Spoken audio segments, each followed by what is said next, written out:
Once upon a time, I worked at the happiest place on earth during the 50th anniversary. I worked in the entertainment department and portrayed certain characters and performed in parades and shows. And since many of you were so excited to hear that I used to work at the Mouse's house, let's go back for a little story time and do a little day in the life. Now granted, a lot has changed since I've worked there, so my day in the life probably looks a whole lot different than it would today. The year was 2005.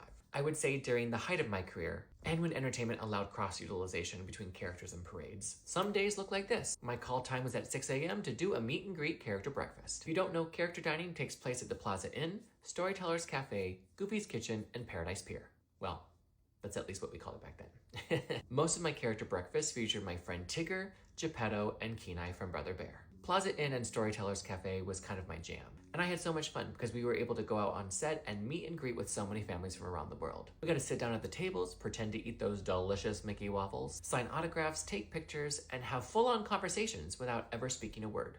If you know, you know. That shift would last about 3.5 to 4 hours. Then I would move on to Fantasyland for a little playtime, mostly with my friend Geppetto. I'd run and play through the castle, say hi to the riders on the Pinocchio attraction, sometimes ride the carousel, if I got approval. Meet up with my friends Alice and the Mad Hatter with Tweedledee, Tweedledum, the Queen, and sometimes the White Rabbit, if he was on time. The fun and games would last a few hours, and then I would make my way over to New Orleans Square, where I became the Delacroix to Queenie and the New Orleans Jazz Band. That show was vibrant and so much fun. Queenie sang live and the jazz band performed behind her. And I got to push a cart, tap a tambourine or two, and set off a little bit of magic at the end. After a couple shows in New Orleans Square, I would book it over to DCA, Disney's California Adventure, to get ready for my first parade. During the 50th anniversary, Disneyland had Parade of Dreams and DCA had Block Party Bash. Block Party Bash was a parade like no other. High energy, tons of dancing, jump rope, aerobics, cartwheels, riding scooters, dancing on top of floats. It was one of my favorite experiences of all time. If you're not familiar with Block Party Bash, it was a Pixar-themed parade.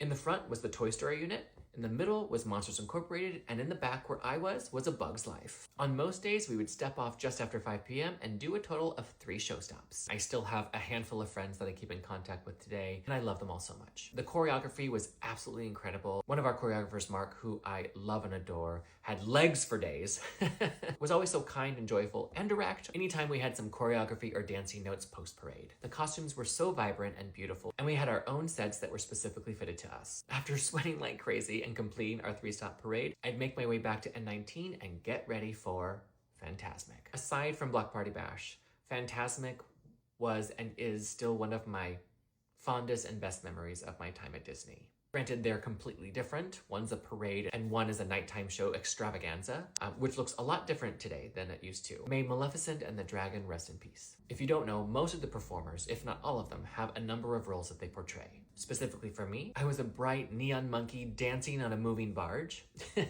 I was a pirate, arg, on Captain Hook's ship. And last but not least, for the finale, I was friends with Aladdin on the Mark Twain riverboat. Gosh, I miss that show.